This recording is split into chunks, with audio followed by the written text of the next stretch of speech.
Oke. Selamat datang di kelas spesial ya rupanya, karena kita akan bahas statistika yang ini merupakan salah satu materi maksudnya ya, di matematika wajib kelas 12. Tepatnya ini ada di bab 2. Jadi teman-teman setelah belajar dimensi 3, teman-teman akan belajar statistika.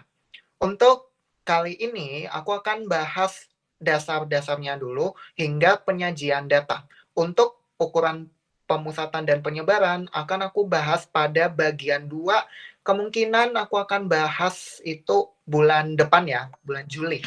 Aku akan bahas itu bulan Juli. Jadi sebelum kita bahas materinya ya, kenalin, nama aku Aksa. Sekarang aku kuliah di Statistika Universitas Brawijaya, OTW semester 3. Oke. Jadi kita langsung mulai dari dasarnya, yaitu statistika itu apa sih sebenarnya? Ya. Menurut KBBI, statistika itu ilmu tentang cara mengumpulkan, menabulasi. Menabulasi itu artinya kita bikin ringkasan berupa tabel gitu ya.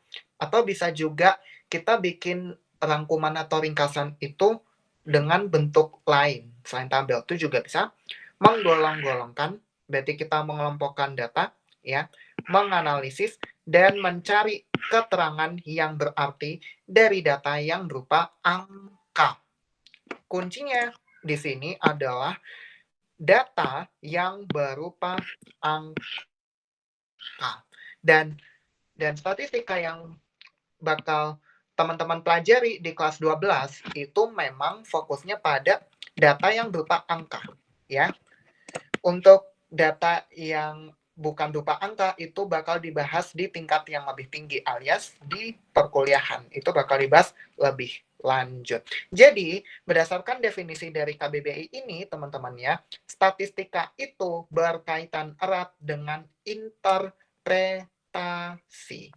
Yang berarti kita harus bisa memberi arti pada data. Sehingga nanti kalau misalnya ada orang yang ngelihat data kita, terus orang itu nggak punya basic knowledge alias pengetahuan tentang statistika gitu ya, mereka bisa tahu, oh data yang ada ini tuh sebenarnya menggambarkan apa sih gitu ya. Habis itu kesimpulan dari data yang ada itu apa ya.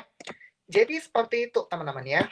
Belajar statistika itu belajar salah satunya manfaatnya ya adalah kita belajar untuk memberi keputusan yang logis berdasarkan fakta dan juga data pastinya. Next, bagaimana dengan kata statistik? Statistik dengan statistika seringkali diartikan sama. Padahal sebenarnya teman-teman ya, dua kata tadi punya arti yang beda. Statistik, kalau kita bahas secara statistiknya ya, statistika maksudnya, adalah satu ukuran yang menggambarkan karakteristik dari sampel. Mengenai sampel, aku akan bahas di slide selanjutnya. Ya. Selain itu, teman-teman ya, statistik juga bisa diartikan ya secara mudahnya gitu sebagai nilai dari data. Misal, kita punya data curah hujan di suatu tempat dalam waktu sebulan terakhir gitu ya. Nah, nilai curah hujan yang dihasilkan misalnya kayak 500 mm, 250 mm, dan sebagainya, itu disebut statistik. Oke, sampai sini teman-teman udah dapat gambaran belum? Statistika itu sebenarnya belajar apa?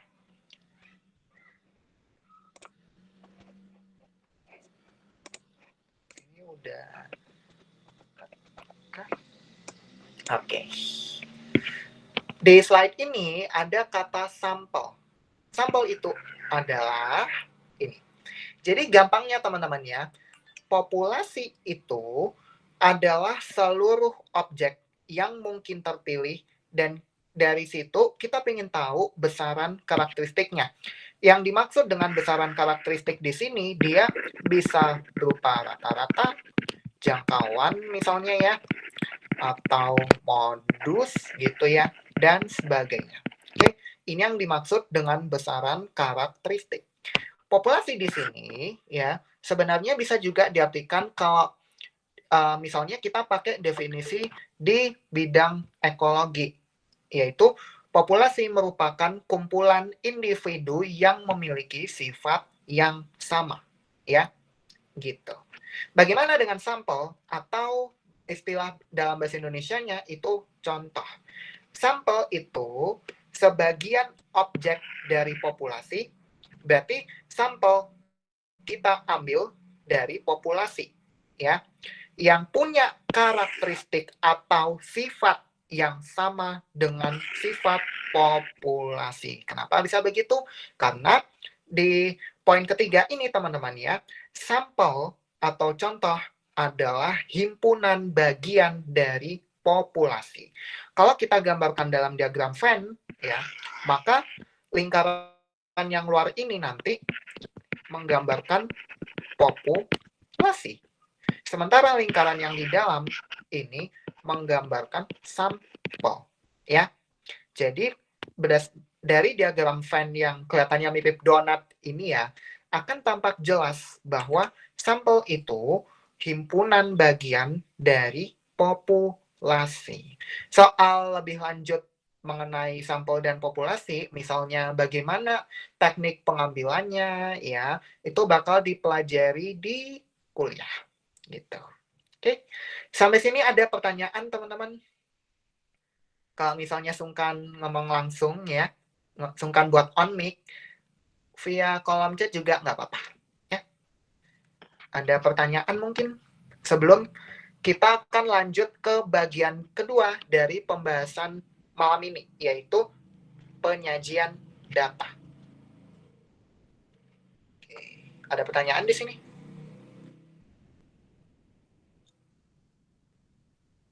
Oke, barusan Satria bilang nggak ada pertanyaan. Oke, yang lain gimana? Belum ada pertanyaan juga atau mungkin belum kepikiran buat nanya?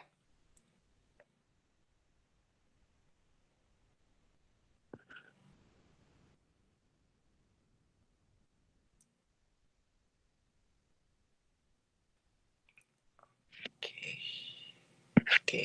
Kalau misalnya nggak ada, kita sebelum ke penyajian data ya, sebenarnya teman-teman ya, statistika itu terbagi ke dalam dua cabang, yaitu statistika deskriptif dan statistika inferensial. Perbedaannya adalah kalau deskriptif ini teman-teman, kita nggak bisa menarik kesimpulan dari data yang ada.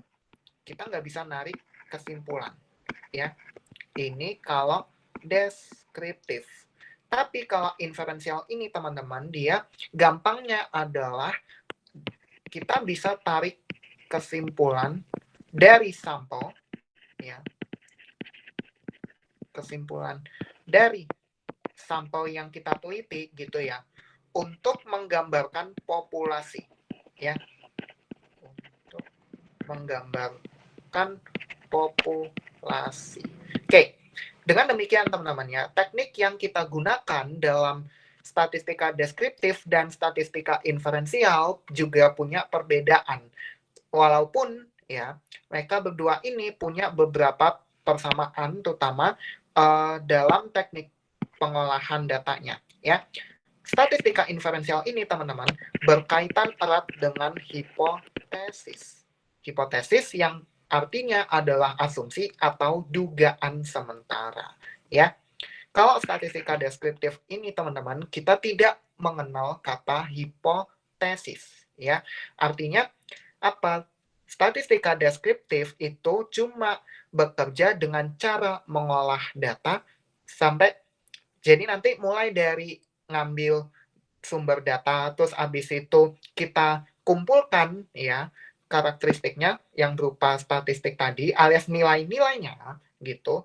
Udah yang terakhir paling ya udah disajikan gitu aja tanpa kita tanpa ditarik kesimpulan gitu. Ya. Jadi sampai sini teman-teman ya sebenarnya kalau misalnya teman-teman nanti di jenjang perguruan tinggi gitu ya, dapat mata kuliah statistika, bisa jadi 2 cabang ini bakal dipelajari dalam waktu 1 semester. Bisa jadi begitu. Tapi ada juga yang pelajari ini tuh nggak dalam 1 semester yang sama, kayak gitu. Jadi semuanya bakal tergantung pada kampus dan jurusannya, gitu. Oke? Nah, itu tadi sedikit pengantar ya soal statistika itu apa sih sebenarnya ya. Mulai dari definisinya sampai tadi tuh cabang-cabangnya. Oke, sekarang kita akan balik sedikit ya ke materi SD sama SMP ya ini kayaknya. Karena ini membahas mengenai penyajian data. Tapi untuk tingkat SMA, teman-teman ya, ada cara menyajikan data yang baru diajarkan di SMA. Oke. Jadi beberapa cara menyajikan data yang paling umum, yang pertama ada tabel. Tabel bisa digunakan untuk data tunggal maupun data kelompok. Ya, data tunggal gampangnya adalah data yang berceceran, gitu ya. Nah, untuk tabel yang ini, teman-teman, datanya itu termasuk data tunggal, walaupun memang kelihatannya kayak kelompok, tapi sebenarnya enggak. Karena ini adalah hasil pengelompokan dari data yang tercecer. Jadi, misalnya kita punya 5, 7, 8, 8, 8, 12, 6, 7, dan seterusnya gitu ya. Nah, ini nanti kita hitung berapa banyak mereka muncul gitu ya. Habis itu, ya udah kita catat ada berapa kali di situ. Oke. Sedangkan tabel yang kedua ini, teman-teman, dia termasuk dalam tabel untuk data berkelompok. Ciri yang paling gampang untuk ngebedain mana data tunggal dengan data kelompok adalah di sini. Ada interval kelas. Ciri khas untuk data berkelompok, mereka pasti ada kelas begini, ya. Kelas begini, ya. Pasti ada itu. Kalau data tunggal, mereka tidak dikelompokkan ke dalam kelas-kelas, gitu, ya. Jadi sebenarnya tabel ini pretty easy sebenarnya kalau dia data tunggal. Kalau data kelompok, cara bikinnya itu, ya, cara bikinnya gini. Kalau data tunggal kita sajikan pakai tabel kan gampang ya. Nah, untuk data berkelompok ini, teman-teman, ya, ada teknik khususnya yang bakal aku jelasin habis ini, yaitu pertama, tentu saja kita harus tahu dulu N-nya berapa, alias banyaknya data. Itu ada berapa. Yang kedua, untuk menentukan panjang kelas, banyaknya kelas dulu ya. Untuk menentukan banyaknya kelas, kita akan pakai yang namanya rumus Sturges atau aturan Sturges. Aturan ini bilang kalau banyaknya kelas itu sama dengan 1 ditambah 3,3 kali log N. Ya, hasilnya teman-teman ya, biasanya dibulatkan ke atas. Kenapa dibulatkan ke atas? Itu untuk menghindari ada data yang ketika kita udah kelompokin itu, ternyata si datanya itu nggak dapat kelompok alias sendirian gitu, terpisah dengan data lainnya yang udah dapat kelompok masing-masing gitu. Ya. Oke. Berikutnya, kalau kita udah tahu banyaknya kelas ada berapa dan banyaknya data ada berapa, sekarang kita cari panjang kelas. Panjang kelas itu pakai ini, banyaknya data dibagi dengan banyaknya kelas. Soal ini gimana? Hasilnya sama, harus dibulatkan ke atas. Bukan harus sih, biasanya dibulatkan ke atas. Tujuannya apa? Easy sebenarnya. Tujuannya adalah sekali lagi sama seperti tadi untuk memastikan semua data sudah mendapat kelompok gitu. Itu aja sebenarnya ya. Oke, itu aturannya kalau misalnya dari data tunggal kita mau jadikan data kelompok. Habis itu kita buat tabelnya seperti itu ya. Oke, aku mau tulis note di sini. Untuk data berkelompok. Oke, kita pakai ini. Ya, itu cara bikinnya. Oke, setelah tabel ya, kita bakal membahas diagram-diagram. Kita mulai dari diagram yang mungkin ya belum pernah teman-teman lihat, yaitu diagram titik. Diagram titik ini salah satu diagram yang paling gampang untuk dibuat. Karena ya kita cuma bikin garis begini, garis horizontal yang menunjukkan nilai data ya. Kalau di contoh ini menunjukkan berapa lama seseorang itu dirawat inap di rumah sakit, kalau kasus yang ini. Nah, cara baca diagram ini gampang banget. Banyaknya pasien yang dirawat selama 5 hari itu ada 1, 2, 3, 4. Ya. Berikutnya, misal lagi banyaknya pasien yang dirawat 9 hari itu ada 1, 2, 3, 4, 5, 6 gitu. Jadi nanti kita lihat di tabel ini, misal yang dirawat selama 6 hari itu ada 13 pasien. Ya udah, berarti bikin 13 titik ke atas. Nggak ke samping ya. Bikinnya ke atas seperti ini. Sama halnya nanti untuk nilai data lain. Misal yang 7 hari ini kan ada 14, berarti bikin 14 titik ke atas ya. Nah, gunanya diagram titik ini adalah salah satunya untuk mengetahui modus dengan cepat. Kenapa begitu? Karena modus itu bisa ketahuan dari mana sih yang paling tinggi ya. Yang paling tinggi itulah modusnya. Untuk kasus ini modusnya adalah 7. Oke, karena dia paling tinggi susunan titik-titiknya gitu. Selain untuk menentukan modus, diagram titik juga bisa kita pakai untuk mengetahui secara kasar gitu ya, bagaimana data itu menyebar. Apakah nanti ya teman-teman, sebenarnya ini nice to know aja ya kalau SMA, kecenderungan sebaran data itu ada 3.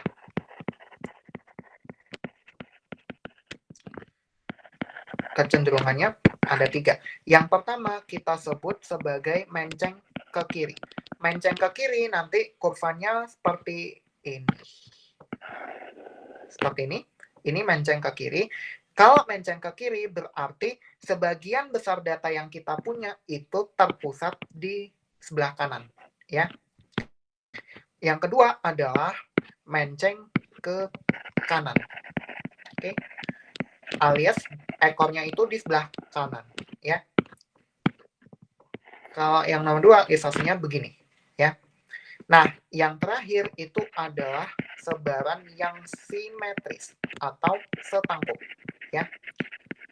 Nah, sebaran yang setangkup ini nanti dia dicirikan dengan bentuk kurva yang simetris tentunya ya.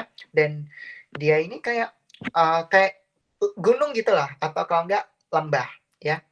Nah, untuk kasus ini, lagi-lagi ini nice to know aja ya. Data soal berapa lama pasien itu dirawat di rumah sakit ya, ini menyebar ke kanan alias menceng ke kanan karena ekornya ada di kanan. Ekor tuh yang ini. Jadi kalau digambarkan secara kasarnya nanti begini. Kayak gini. Ekornya di kanan, yang ini. Nah, berarti pusat data alias kecenderungan data itu mengumpul di sebelah sini, sebelah kiri ini. Gitu. Ada pertanyaan mungkin teman-teman sampai di sini?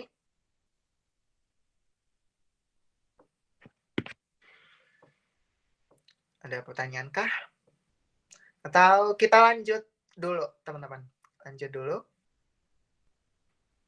Oke. Next.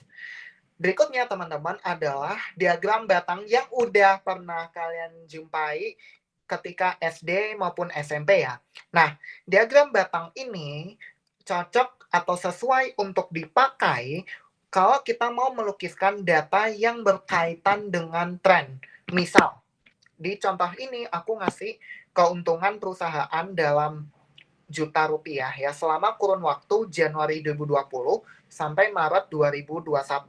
Nah, data ini sebenarnya kan dia menunjukkan pola gitu kan. Maka untuk menggambarkan data yang berpola seperti ini, lebih cocok pakai diagram batang seperti ini. Cara ngelukisnya gampang ya.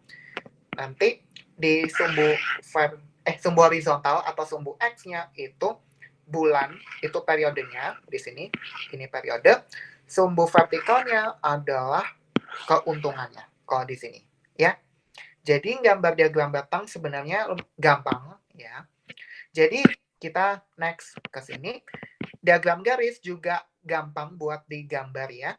Dan sama seperti diagram batang, diagram garis juga sesuai untuk menggambarkan data yang berpola atau tren gitu ya. Misalnya data soal kurs rupiah, terus juga apalagi ya, kasus harian COVID-19 dan sebagainya kayak gitu. Mereka sesuai untuk digambarkan menggunakan diagram garis. Namun nggak terlalu sesuai kalau misalnya kita gambar pakai diagram titik, nggak terlalu sesuai, ya. Cara gambarnya juga gampang ya. Jadi di sumbu vertikal itu nilainya, nilai keuntungannya yang ini. Terus sumbu horizontalnya atau sumbu X itu periode di sini. Jadi nanti kita bikin titik di sini ya. Habis itu titiknya kita hubungkan sehingga dia membentuk garis. Oke, seperti ini. Kayak gitu. Nah, next, ini diagram yang gampang juga ya, yaitu diagram lingkaran. Oke, diagram lingkaran ini teman-teman ya, juga cara gambarnya itu sebenarnya ya nggak terlalu gampang, nggak terlalu susah. Diagram lingkaran ini sesuai kalau misalnya kita ingin tahu ya, dari sekian bulan ini ya, mana yang keuntungannya itu paling besar, atau periode apa sih yang paling berperan untuk kasus ini. Jadi ngelihatnya itu dari potongan yang paling besar. Oke, jadi untuk diagram lingkaran ini bisa diilustrasikan kayak kue gitu ya. Kue yang dipotong-potong tapi nggak rata, nggak sama bagian gitu. Jadi potongannya itu beda-beda ya. Dengan cara gambarnya, cara gambarnya gini. Jadi kalau misalnya kita punya data begini ya, nah, aku nggak punya datanya. Jadi intinya nanti kita cari persentase gitu ya, atau kalau nggak sudutnya ini. Ada dua pilihan di situ ya. Untuk cara gambar diagram lingkaran ya, teman-teman bisa cari sendiri ya. Soalnya jujur aja kalau aku sejauh ini ya, itu nggak pernah gambar diagram lingkaran lagi. Yang pernah aku gambar itu ya diagram garis, diagram titik, sama abis ini. Oke. Jadi yang bagian ini sebenarnya lumayan gampang ya. Jadi bisa aku move gitu. Oke. Next. Kalau misalnya kita punya data yang begini, teman-teman ya. Ini kan data tunggal. Ingat, data tunggal. Kali ini aku akan kenalkan dua cara penyajian yang baru ya, baru untuk tingkat SMA, alias baru dipelajari. Mungkin ya sebagian besar ada yang belajar ini di SMA, yaitu yang kita sebut sebagai diagram batang daun atau stem and leaf plot, dan yang kedua adalah diagram kotak kumis alias box plot, bisa juga box and whisker plot ya. Ini baru, jadi aku bakal jelasin, oke? Gimana cara bikinnya, ya? Oke, dari data ini teman-teman ya, kita copy dulu, bentar ya. Ini aku copy dulu datanya biar gampang. Oke, bentar. Oke, bentar ya. Nah, itu dia. Oke, untuk diagram batang daun ini teman-teman ya, cara gambarnya itu gini. Jadi pada dasarnya kita akan pecah jadi dua. Yang sebelah sini batang alias stem, yang sebelah kanan itu daun alias leaf. Kayak gini. Nah, cara bikinnya gini. Kita lihat data di sini. length of stay alias berapa lama dirawat di rumah sakit ya untuk kasus ini, itu kan rentangnya dari 5 sampai 21 ya. Kalau datanya 5, 6, 7, 8, 9, berarti kan angka puluhannya 0. Berarti untuk batang tulis 0. Ingat, untuk bagian batang ini bisa menyesuaikan asalkan nanti di bagian daun atau leaf hanya boleh ada satu angka atau satu digit gitu ya, kayak gitu. Jadi nanti kalau misalnya teman-teman ketemu data yang ratusan gitu ya, batangnya itu bisa kayak gini, 1, 0 alias 10 gitu ya, sedangkan daunnya itu harus satu angka atau satu digit. Berarti gini, cara bacanya kalau begini, 102, 102, 102, 102. Itu ilustrasinya. Oke, sekarang kita akan gambarkan diagramnya. Oke, untuk data 5, 6, 7, 8, dan 9, batangnya berarti berapa? 0 atau angka lain?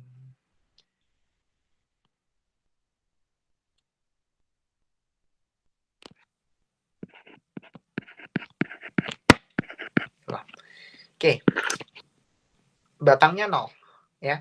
Nah, batang 0 berarti kan pulangnya nggak ada, ya udah dia satuan gitu. Daunnya sesuaikan ada berapa? 5 itu kan ada 4, berarti kita tulis 5 4 kali. Habis itu 6 kita tulis 13 kali. Ini kita skip aja. Ya. Habis itu 7 itu kan ada 14. Berarti kita tulis 6 ini 13 kali. 7 kita tulis 14 kali. 8 itu kita tulis 11 kali. Ya. 11 kali. 9 ada 6. 6. Oke, sampai di sini udah selesai ya untuk data yang 5 sampai 9 ini. Kita udah aman. Sekarang untuk 12 ini, teman-teman ya, kita pisahkan jadi 2. Pisahkan jadi 2. 1 kita tulis di batang, berarti ini 1. Sedangkan digit satuannya 2 kita tulis di bagian daun. Berarti seperti ini nanti. Batang 1, daun 2. Kalau ini dibaca, ya, ini 12. Bukan 1 itu ada 2. Bukan gitu. Ini bacanya 12. Ya. Dan ini juga sama untuk 21 ini. Bagi jadi 2, ya. 2 alias angka puluhannya kita tulis di batang. 1 sebagai angka satuan itu kita taruh di daun. Gitu. Oke. Jadi sebenarnya ini diagram yang paling gampang. Salah satu yang paling gampang juga untuk dibuat. Gitu. Oke. Terus kalau misalnya teman-teman tanya, diagram ini buat apa sih sebenarnya? Diagram ini bisa dipakai untuk mengetahui modus, terus juga median. Median kita bisa tahu dari diagram ini. Dan satu lagi, kita bisa tahu kecenderungan sebaran data. Juga dari diagram batang dan daun alias stem and leaf plot. Gitu. Ada pertanyaan sampai di sini, teman-teman? Tanya aja, nggak apa-apa. Tanya aja, nggak apa-apa.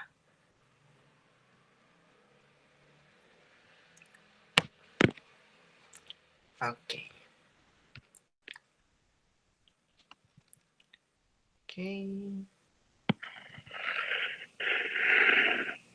Oke. Kayaknya belum ada pertanyaan ya. Sekarang kita bakal lanjut untuk kenalan ya dengan diagram kotak kumis alias box plot, bisa juga box and whisker plot ya. Cara gambarnya itu gini. Cara bikinnya bentar ya.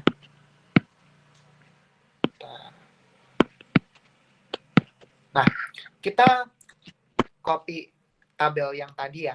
Oke, untuk bikin diagram box plot ini teman-teman ya, kita perlu yang disebut sebagai ringkasan 5 angka. Atau dalam bahasa Inggris ini disebut 5-number summary.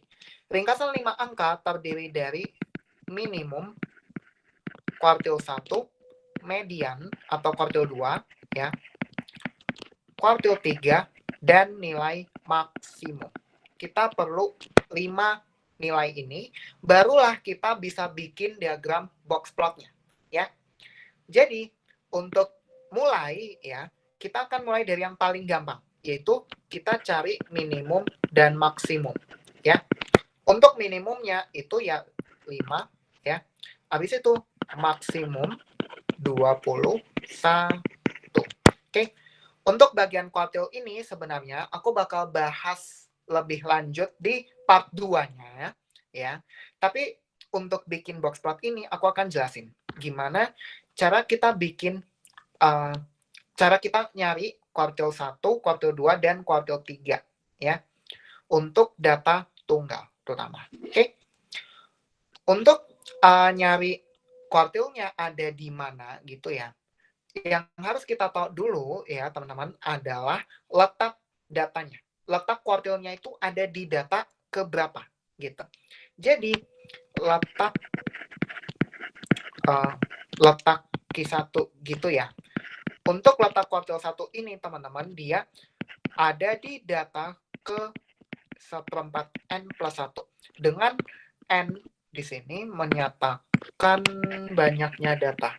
Yang sebelah sini ini menyatakan banyaknya data. Notasi yang aku tulis barusan ini, teman-teman ya, ini berarti, bentar, cari warna dulu. Nah, ini berarti data ke 1/4 N plus 1. Oke, itu untuk kuartil pertama. Kalau kuartil 2 alias median, dia akan bagi data itu jadi 2 bagian sama panjang. 2 bagian sama panjang. Berarti letaknya nanti itu di data ke N per 2 plus 1. Ya. Dan untuk kuartil 3 itu ada di data ke 3/4 N plus 1. Ya. Nah, ini harusnya nulis di sini biar nggak ambigu dengan nanti dikira ini N plus 1. Oke. Nah, kurang lebih gitu, teman-teman ya. Oke, sekarang kita mulai cari kuartil pertama, ya. Untuk nyari kuartil, bentar. Ini N plus 1-nya harusnya di sini. Nah, itu dia. Tadi aku salah nulis. Maafkan ya, teman-teman. Ini harusnya begini. Oke. Aku ganti dulu yang ini. Oke. Kita cari kuartil 1 dulu. Kuartil 1, datanya ini kan ada 4, 17, 31, 42, 48, 49, 50. Kita punya 50 data di sini, berarti N sama dengan 50. Ya. Berarti letak kuartil pertama itu ada di data ke 51/4. Alias dia data ke 12,75. Masalahnya di sini adalah data ke 12,75 itu di mana sebenarnya? Sebenarnya letaknya itu ada di tengah data kedua, di antara data ke-12 dan data ke-13 ya. Berarti data ke-12 ditambah dengan bagian desimalnya ini kan 0,75. Berarti ditambah 0,75 kalikan dengan selisih dari data 13 dengan data ke-12. Kayak gitu. Ya. Di sini berarti data nomor 1 sampai 4 kan 5, ya. Berikutnya data nomor 5 sampai 17 itu 6. Ya udah, berarti data ke-12 dan data ke-13-nya sama-sama 6. Berarti 6 ditambah 0,75 kali 6 kurangi 6. 6 kurangi 6 kan 0. Ya udah, berarti kuartil 1-nya 6. Oke. Berikutnya adalah kuartil 2 atau median. Median berarti membagi data itu jadi 2 bagian yang sama, kurang lebih sama gitu ya. Berdasarkan rumus yang ini ya, maka kita akan punya letak median itu berada di data ke 51/2 alias data ke 25,5 ya. Data ke 25,5 ini ada di antara data ke 25 dan 26. Ada di antara itu ya. Berarti data ke 25 ditambah bagian desimalnya berarti setengah. Setengah kali selisih dari data ke 26 dengan data ke 25 ya. Data ke 25 itu ada di sini ya. Karena data nomor 18 sampai 31 itu 7 ya. Berarti baik data ke 25 maupun data ke 26 itu 7. Dengan demikian kuartil 2-nya 7 ditambah setengah kali 7 kurangi 7 sama dengan 7 gitu. Oke. Yang terakhir adalah kuartil 3. Kuartil 3-nya berarti nanti ada di data ke 153/4 alias 3/4 kali 51 ya. Ini nanti dia akan menghasilkan data ke, bentar ya, pakai kalkulator dulu. Oke, data ke 38,25. Data ke 38,25 ini kan ya kita nggak tahu gitu loh ada di mana ya kan. Untuk nyari di mana letak data yang itu ke 38,25 tadi, kita pakai rumus yang polanya sama seperti 2 tadi. Itu yang kita pakai untuk nyari kuartil 1 dan median ya. Dengan demikian data ke 38 ditambah bagian desimalnya berarti 0,25 ya. Kalikan dengan data ke 39 kurangi data ke 38 ya. Dari sini data ke 38 itu ada di sini. 8 ini ya. Ini kuartil 3. Nah. Ini kan 18 sampai 31 itu kan 7. Berarti 32 sampai 41 ya. 32 sampai 42 maksudnya. 32 sampai 42 itu 8. Berarti data ke 38 dan data ke 39 itu 8. Berarti 8 ditambah 0,25 kali 8 kurangi 8. 8 gitu. Oke.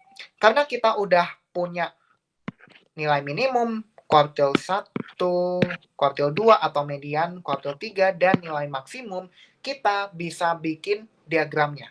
Oke. Cara bikinnya itu gini. Pertama kita bikin garis horizontal ya. Berikutnya kita akan taruh, kita bikin skala dulu. 0, 5, 10, 15, 20. Ini 25.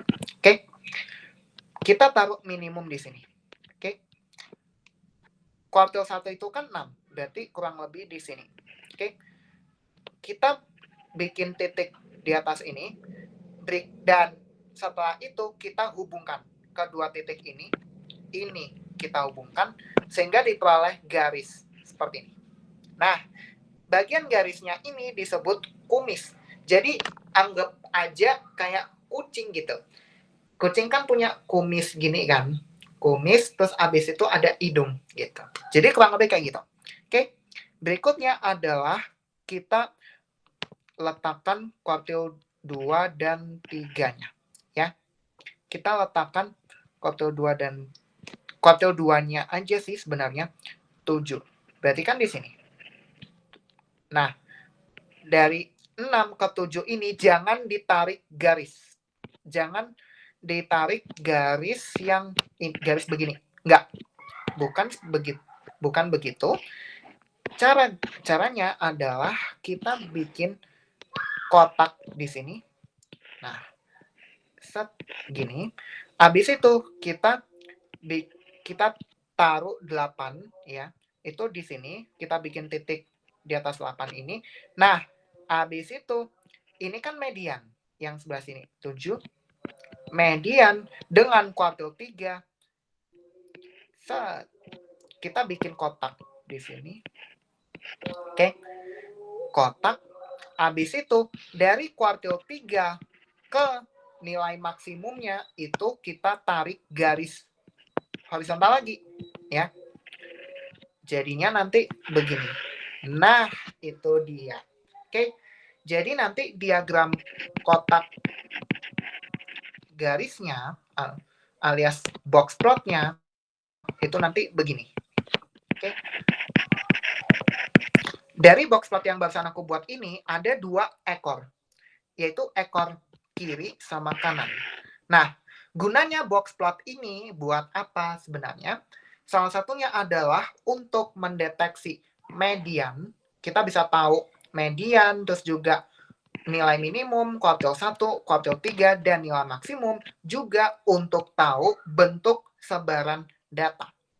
Di kasus ini, ekor yang sebelah kanan ini jauh lebih panjang daripada yang sebelah kiri. Sehingga sebaran datanya adalah dia menyebar ke kanan. Kalau menyebar ke kanan artinya sebagian besar data yang kita punya itu memusat di sebelah kiri. Berarti di dalam kotak ini.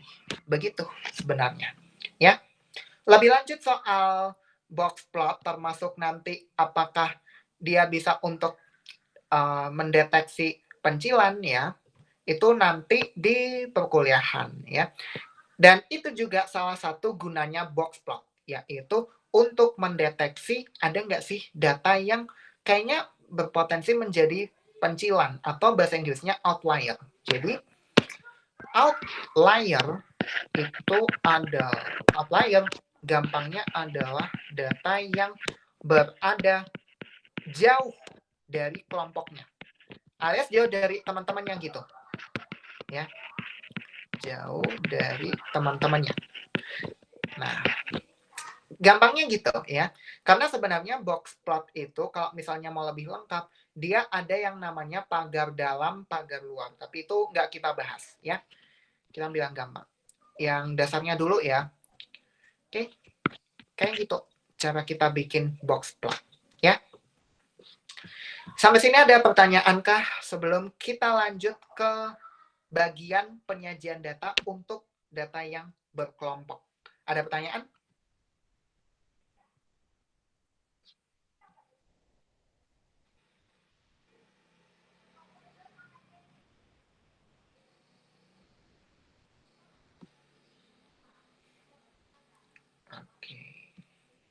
Oke. I think Oke, belum ada pertanyaan ya kayaknya. Jadi kita bakal lanjut ke bagian kedua, alias ini bagian terakhir ya dari sesi pembahasan malam ini. Yaitu gimana cara menyajikan data untuk jenis data yang berkelompok ya. Gimana caranya? Oke, jadi di sini aku udah punya contoh ya. Untuk data yang berkelompok yaitu data Nah, ini dia. Yaitu data nilai ujian akhir mata kuliah statistika. Oke. Dan ini sebenarnya aku ambil dari PowerPoint dosenku ya. Jadi biar cepat aja sih. Tapi dari sini aku bisa jelasin. Oke. Jadi teman-teman ya, untuk penyajian data yang berkelompok itu ada beberapa bentuk penyajian. Yang pertama kali akan aku kenalkan di sini adalah histogram dan polygon frekuensi. Oke. Histogram ini pada dasarnya diagram batang. Dia hampir sama seperti diagram batang, tapi batangnya itu saling nyambung. Kalau di diagram batang, batangnya itu terpisah, ya. Histogram itu enggak. Batangnya saling nyambung seperti yang ada di sini ya. Teman-teman juga bisa lihat ya, kalau batangnya itu saling nyambung ya. Gitu. Itu kalau histogram ya. Terus polygon frekuensi apa sebenarnya? Polygon frekuensi itu sebenarnya dia kan mirip diagram garis, cuma sebenarnya ini dia dihubungkan dengan ini dan ini. Jadi nanti dia bentuk semacam poligon atau segi banyak gitu. Cara bikin poligon frekuensi adalah kita cari titik tengah untuk tiap kelasnya ini. titik tengah dari tiap kelas kita hubungkan sehingga dia membentuk poligon frekuensi. Kayak gitu sebenarnya, ya. Nah, dari gambar ini ya, mungkin teman-teman bingung, kok ada 8,5, 21,5, 34,5 dan seterusnya gitu ya. Jadi gini, teman-teman. Oke, sekarang kita lihat di interval kelasnya dulu ya. Kita ambil salah satu contoh kelasnya, yaitu ambil yang ini. Kelas 22 sampai 34. Beberapa istilah penting yang berkaitan dengan data berkelompok ya, itu yang pertama ada yang disebut sebagai batas bawah. Oke. Batas bawah untuk kelas yang kedua ini, yang ini adalah 22. Sementara itu 34 ini, dan aku pakai warna lain ya biar gampang. 34 ini dia disebut sebagai batas atas. Ya. Oke. Batas bawah berarti yang ini batas bawah, sedangkan 34-nya itu batas atas. Berikutnya teman-teman ya, ini 21,5, 34,5 itu apa sebenarnya? Oke, namanya bukan batas, tapi tepi. Tepi sebenarnya, ya. Jadi, antara untuk kasus ini ya, batas dengan tepi punya arti yang berbeda, ya. 21,5 di sini disebut sebagai tepi bawah. Oke. Dan biasanya teman-teman ya, cara kita mendapatkan nilai tepi bawah, tepi atas itu adalah batas bawah kurangi dengan setengah. Biasanya gitu. Tapi biasanya gitu. Kalau yang aku jumpai sih, kenapa dia kurangi setengah? Dia dikurangi setengah gitu ya. Kalau misalnya batas atas kelas yang ini, suatu kelas tertentu gitu ya, selisihnya dengan batas bawah kelas berikutnya itu 1. Ya. Jadi 35 dengan 34 ini kan selisihnya 1. Berarti ya udah, mau dia nyari tepi atas atau tepi bawah, itu kita kurangi batas bawah atau batas atas dengan setengah gitu. Ya. 21,5 ini disebut tepi bawah. Oke. Sementara itu 34,5 disebut sebagai tepi atas, ya. Cara kita dapatnya ini, bentar aku tulis di sini dulu. Tepi atas itu batas atas ditambah setengah, tepi bawah itu batas bawah kurangi setengah, ya.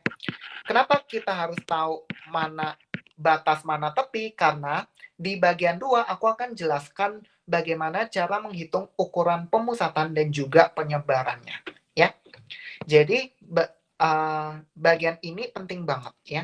Karena kalau misalnya teman-teman nggak paham soal ini ya, nanti kalau misalnya ngerjain misalnya nyari modus atau median gitu ya, bakal bingung gitu ya. Karena tepi bawahnya berapa gitu. Bingung. Kalau misalnya nggak paham bagian yang ini. Oke. Untuk nilai tengah ini, teman-teman ya, nilai tengah itu gampang aja. Karena pada dasarnya, batas bawah ditambah batas atas bagi 2. Itu nilai tengah. Ya. Nilai tengah ini dapatnya dari batas bawah ditambah batas atas bagi 2. Oke. Ini pretty easy sebenarnya. Berikutnya kalau frekuensi ya berapa kali gitu kan. Berapa kali data yang rentangnya itu dari 22 sampai 34 ada di data mentahnya gitu ya. Nah, yang terakhir di sini ya, di tabel ini adalah frekuensi relatif. Frekuensi relatif artinya frekuensi kelas, suatu kelas gitu ya. Kalau kita bandingkan ya, jika dibandingkan dengan keseluruhan data.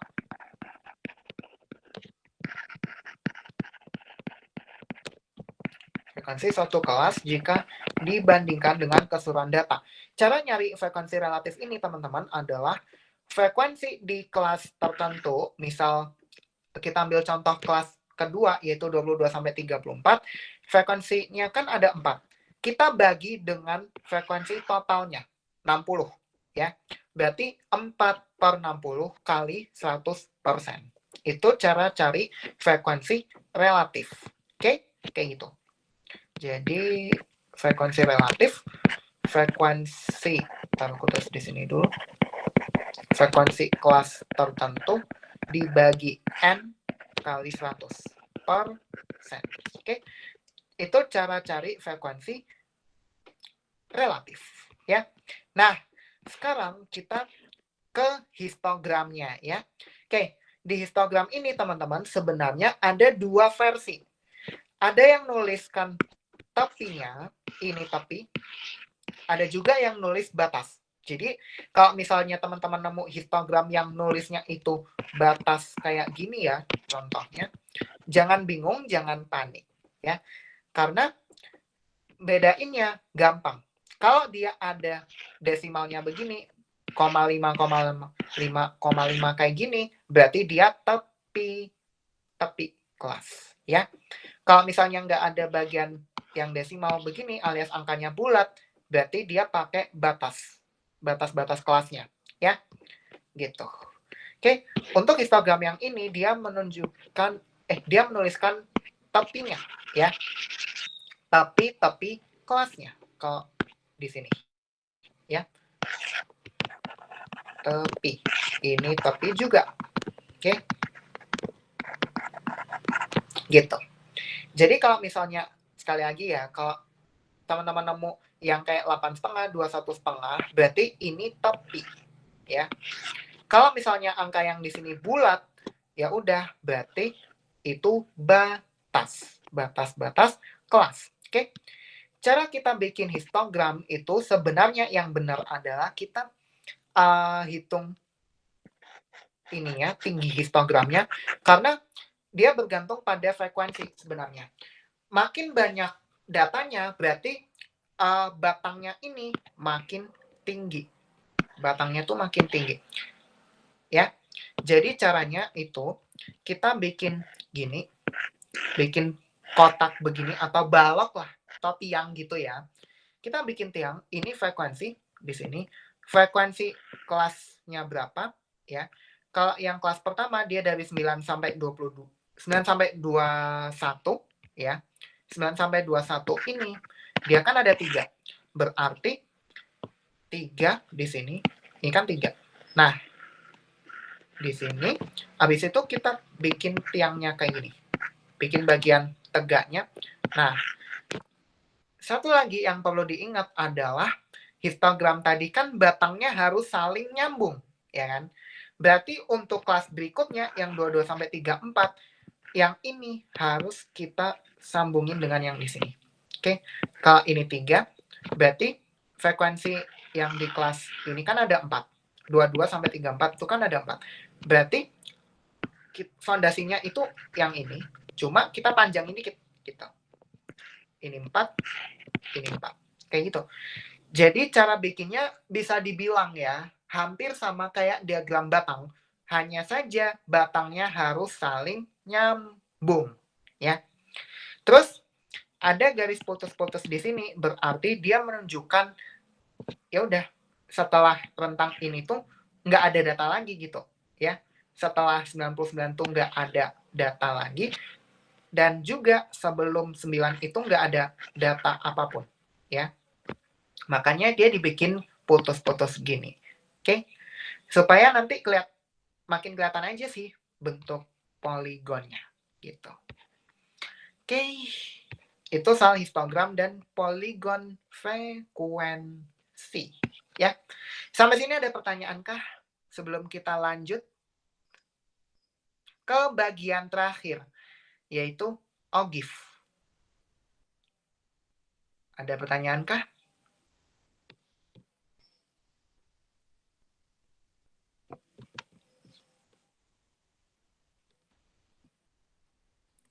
Oke, belum ya?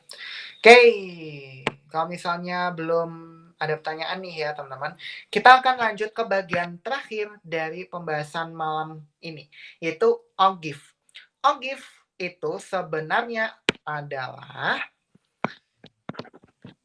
OGIF itu pada dasarnya dia kayak polygon frekuensi ya, tapi kalau polygon frekuensi tadi ya, itu kan dia kalau titik tengah dari tiap kelas kita hubungkan ya, maka dia harus membentuk garis lurus. Oke, ini kan harus garis lurus gini ya. Kalau OGIF nggak boleh lurus sebenarnya. Jadi dia melengkung gini, lengkung. Jadi titik tepinya ini kan tepi sebenarnya. Itu kita hubungkan, tapi dia nggak boleh kayak membentuk garis gitu loh. Jadi kayak lengkung gini.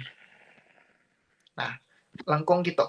OGIF ada dua macam, yaitu yang pertama OGIF untuk frekuensi kumulatif kurang dari, dan OGIF frekuensi kumulatif lebih dari. Ada dua macam, ya. OGIF, bentar ya, aku tulis dulu. OGIF itu pada dasarnya mirip dengan polygon frekuensi, tapi bentuknya itu alias kurvanya nggak boleh lurus, alias berupa garis lurus, ya. Dia kayak lengkung gitu, ya. Kalau dihubungkan, oke. Yang pertama adalah OGIF frekuensi kumulatif kurang dari. Untuk bikin OGIF ini teman-teman ya, kita harus tahu dulu apa sih frekuensi kumulatif itu.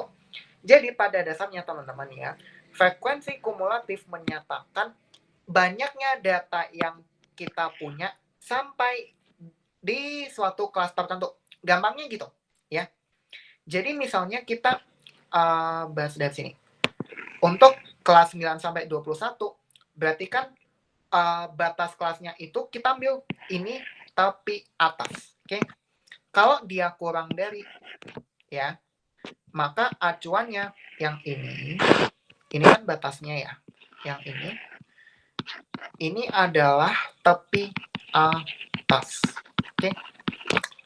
Gitu. Ini tepi atas. Nah, frekuensi kumulatif kurang dari. Nah, sekarang kita lihat. Untuk kelas 9 sampai 21 ya, yang kurang dari 21,5 itu ada 3. Ini frekuensi kumulatif ya. Ada 3.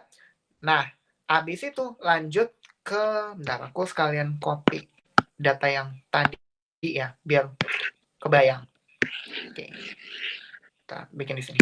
Aku tumpuk aja deh. Ini. Oke.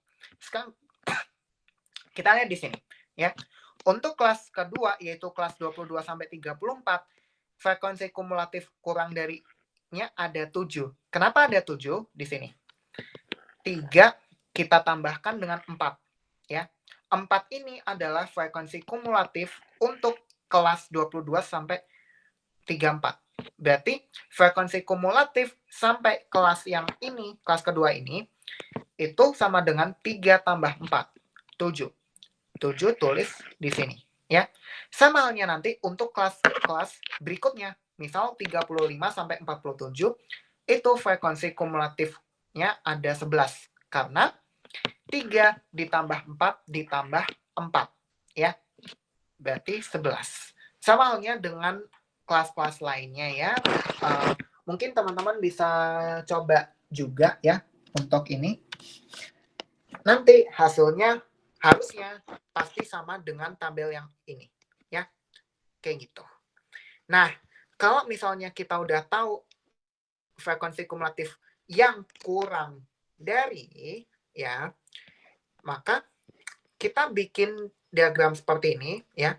Sumbu horizontal menunjukkan nilai, dalam hal ini tepi kelasnya, dan yang sumbu tegak ini alias sumbu Y-nya adalah frekuensi kumulatif, bukan frekuensi tiap kelas lagi seperti di histogram yang tadi ya.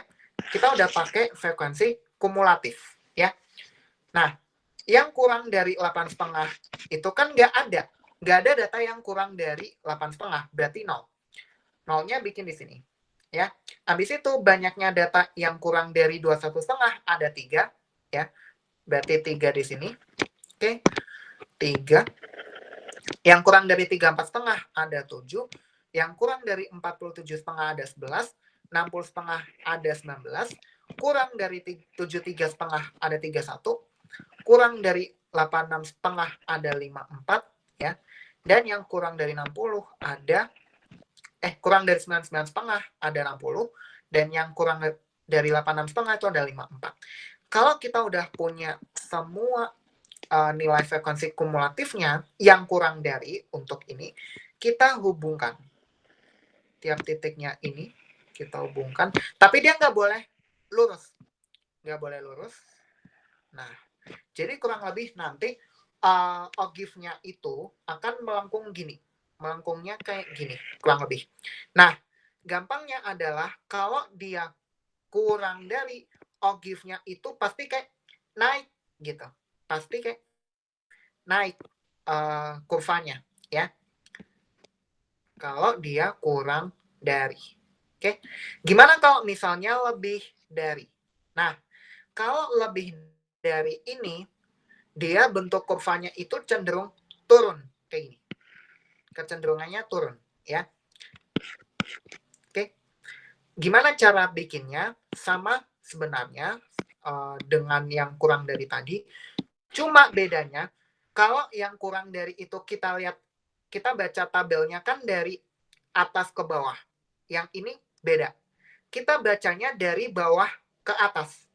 Bingung kan? Mungkin teman-teman bakal bingung. Loh, kok kita bacanya dari bawah ke atas gitu kan? Kayaknya bakal bingung. Dan memang kalau jujur aja, kalau misalnya aku gambar yang lebih dari ini ya bakal bingung juga sih kadang. Bingung. Soalnya kita bacanya dari bawah ke atas. Tabelnya maksudnya. Oke. Sekarang kita lihat di sini. Bentar ya. Taruh mana ini? Oke.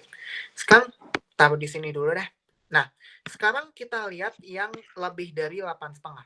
Pada dasarnya yang lebih dari 8,5 itu semua data. Semuanya pasti lebih dari 8,5. Berarti ada 60. Berarti 60 kita gambarkan, kita bikin titiknya di sini. Ini 60, ya. Berikutnya yang lebih dari 21,5. Yang lebih dari 21,5 berarti kan kelas yang ini nggak masuk, ya kan? Yang ini nggak masuk. Berarti 60 kurangi 3 ada 57, ya. Next, yang lebih dari 34,5 berarti dua kelas pertama bisa kita coret, ya. Sehingga tersisa 60 kurangi 3 kurangi 4. 60 kurangi 7 berarti ada 53, ya. Berikutnya nanti yang lebih dari 47,5 ada ini coret 60 kurangi 11 49. Yang lebih dari 60,5 60 kurangi 3 kurangi 4 kurangi 4 kurangi 8. Berarti nanti ada 41, ya. Yang lebih dari 73,5 berarti 41 kurangi 12 ada 29, ya. Yang lebih dari 86,5 coret kelas yang itu bahasan, ya. Berarti 29 kurangi 23 ada 6. Yang lebih dari 99,5 apakah ada? Enggak ada. Berarti 0. Oke, sesuai ya. Kalau udah, kita hubungkan nilai frekuensi kumulatif yang lebih dari ini tadi, ya. Nggak boleh membentuk garis lurus, nggak boleh lurus. Jadi ya lengkung gitu bentuk ogive-nya nanti, ya. Nah, nanti teman-teman ya, kalau misalnya mau digabung antara ogive yang kurang dari dengan yang lebih dari, itu bisa seperti ini. Nah, gunanya buat apa? Well, dia sebenarnya bisa buat ini sih, untuk mempermudah kita aja sih pas ngelihat frekuensi kumulatifnya kayak gitu, ya. Jadi bisa digambarkan dalam satu bidang yang sama seperti ini, ya. Antara kurva ogive yang kurang dari dengan kurva yang lebih dari, kayak gitu. Dan ternyata kita udah selesai di sini. Selesai sebenarnya pembahasan kita malam ini. Oke. Apakah ada yang mau ditanyain, teman-teman? Oke, ada yang pengen ditanyain kah sebelum aku akhiri?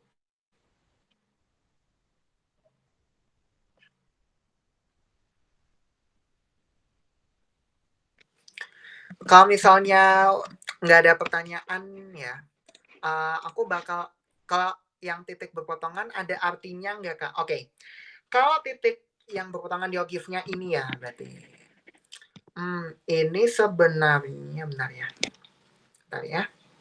Oke, aku cek dulu. Bentar. Oh, gini teman-teman. Sebenarnya kalau misalnya dia berpotongan ini seingatku ya, dia artinya itu letak medianya. Medianya kira-kira di sini.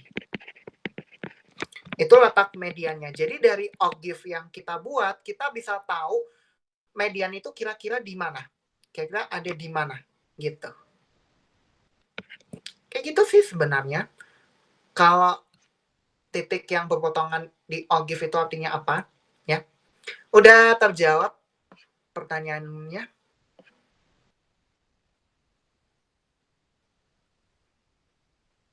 Oke, ya. Ada yang mau ditanyain lagi mungkin?